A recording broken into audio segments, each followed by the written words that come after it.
CET exam ಅಲ್ಲಿ ವಿದ್ಯಾರ್ಥಿಗೆ ಜನಿವಾರ ಹಾಕದೇ ಇರೋದಕ್ಕೆ ಸಿಇಟಿ ಎಕ್ಸಾಮ್ ಬಿಡ್ಲಿಲ್ಲ ಅನ್ನೋದು ಇದೇ ಸರ್ಕಾರದಲ್ಲಿ ಮಾಂಗಲ್ಯ ಸರ ಮತ್ತೆ ಕಾಲುಂಗುರ ತೆಗೆದಂತ ಉದಾಹರಣೆಗಳು ಆಗಿತ್ತು. ಸೊ ಇದೊಂದು ವಿವಾದ ಆಗ್ತಿದೆ. ಸರ್, ನಿನ್ನೆಯಿಂದ ಈ ಟಾಪಿಕ್ ಏನು ನಿರಂತರವಾಗಿ ಮಾಧ್ಯಮಗಳಲ್ಲಿ ಚರ್ಚೆ ಆಗ್ತಾ ಇದೆ. ಇವತ್ತು ಯಾವುದೇ ಸಮುದಾಯ ಇರ್ಬೋದು, ಜಾತಿ ಇರ್ಬೋದು, ಧರ್ಮ ಇರ್ಬೋದು, ತನ್ನದಾದಂಥ ಸಂಪ್ರದಾಯಗಳು ಹೊಂದಿರತಕ್ಕಂಥದ್ದು.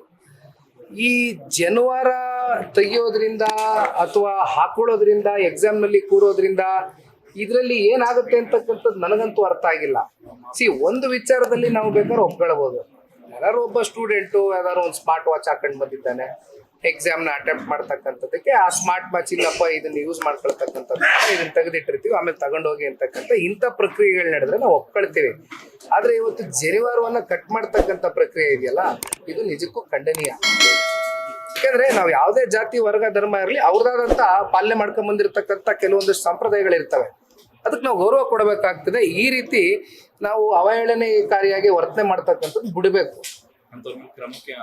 ಅಲ್ಲ, ಖಂಡಿತವಾಗ್ಲೂ ಕ್ರಮ ತಗೊಳ್ಬೇಕು. ಆಮೇಲೆ ಹೇಳ್ಬೇಕು, ಅವ್ರು ಬುದ್ಧಿವಾದ ಹೇಳ್ಬೇಕು. ಕ್ರಮ ಅಂದ್ರೆ ಪಾಪ ಅವ್ರು ಯಾವ ಮನಸ್ಥಿತಿಯಿಂದ ಮಾಡಿದ್ರು ನನಗೆ ಗೊತ್ತಿಲ್ಲ.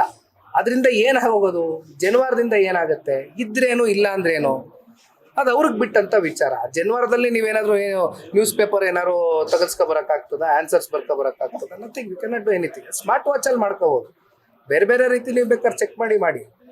ಬಟ್ ಈ ರೀತಿ ಜನಿವಾರದ ವಿಚಾರ ನಿಜಕ್ಕೂ ಇದು ಮುನ್ನೆಲೆಗೆ ಬಂದಿರತಕ್ಕಂಥದ್ದು ಅತ್ಯಂತ ಖಂಡನೀಯ. ಇದಕ್ಕೇನಿದೆ ಇಮಿಡಿಯೇಟ್ ಆಗಿ ನೋಡ್ಕೊಂಡು ಅವ್ರು ಯಾವ ರೀತಿ ವರ್ತನೆ ಮಾಡಿದ್ದಾರೆ, ಅವರು ಬುದ್ಧಿವಾದ ಹೇಳ್ತಿರೋ ಅಥವಾ ಇನ್ಯಾವ ರೀತಿ ತಿದ್ದಿರೋ, ಮುಂದೆ ಈ ರೀತಿ ರಿಪೀಟ್ ಆಗಬಾರ್ದು ಅನ್ನೋದಕ್ಕಂಥದ್ದು ಅಷ್ಟೇ ನಮ್ಮ ಭಾವನೆ. ಲೇಟೆಸ್ಟ್ ಹಾಗೂ ಇಂಟ್ರೆಸ್ಟಿಂಗ್ ಸುದ್ದಿಗಳಿಗಾಗಿ ಬಾಸ್ ಟಿವಿ ಕನ್ನಡ ಚಾನೆಲ್ನ ಸಬ್ಸ್ಕ್ರೈಬ್ ಮಾಡಿ. ಹಾಗೆಯೇ ಬೆಲ್ ಐಕಾನ್ ಪ್ರೆಸ್ ಮಾಡಿ. ಇದರ ಜೊತೆಗೆ ಫೇಸ್ಬುಕ್, ಇನ್ಸ್ಟಾಗ್ರಾಮ್, ಎಕ್ಸ್ನಲ್ಲೂ ಮಿಸ್ ಮಾಡದೆ ಫಾಲೋ ಮಾಡಿ.